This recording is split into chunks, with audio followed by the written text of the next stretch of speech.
አዲስ አበባ ላይ የትግራይ ሰላምና ለውጥ ምክር ቤት በይፋ ተመሰረተ። ትግራይን ለማስተዳደር ያለመን የተባለው የትግራይ ሰላምና ለውጥ ምክር ቤት ትላንት ግንቦት 9 ቀን 2018 ዓ.ም በአዲስ አበባ በይፋ መመስረቱ ተገለጸ። ምክር ቤቱ የተመሰረተው 5 የፖለቲካ ፓርቲዎችን ማለትም ስምረት፣ ባይቶና፣ አረና ትግራይ፣ ትንሳኤ ሰብዓ እንደርታና ቃንጭ ሐቂን በማቀፍ ሲሆን በአፋር ክልል የሚንቀሳቀሱትን የሐራ መሬት ተዋጊዎች ወታደራዊ አመራሮችም መያዙን ተስተውሏል። በምስረታ ጉባኤው ላይ ተገኝተው ንግግር ያደረጉት የጠቅላይ ሚኒስትሩ የምስራቅ አፍሪካ ጉዳዮች አማካሪና የቀድሞ የትግራይ ጊዜያዊ አስተዳደር ፕሬዝዳንት አቶ ጌታቸው ረዳ በትግራይ ክልል ያለው ወቅታዊ ሁኔታ በአጭር ጊዜ ውስጥ መፍትሄ ሊበጅለት እንደሚገባ ገልጿል።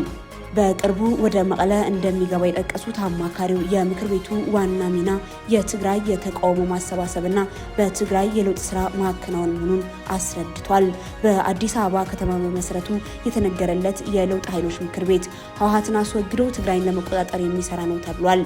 በህወሓት ግፊት ከትግራይ የወጡት የፖለቲካ ኃይሎችና አፋር ክልል የመሸገው የትግራይ የሰላም ኃይል በቀጣይ ስለሚኖራቸው የጋራ ትግል ሲመክሩ መሰንበታቸውን ተገልጿል። ይህ አዲስ ምክር ቤት መመስረት በትግራይ ክልል በህወሓት አመራሮችና በጊዜያዊ አስተዳደሩ መካከል ያለውን ፍጥጫ በከረረበት ወቅት የተከሰተ በመሆኑ የቀጠናውን የፖለቲካ አስተላለፍ ይበልጥ ሊያወሳስበው እንደሚችል ተገምቷል።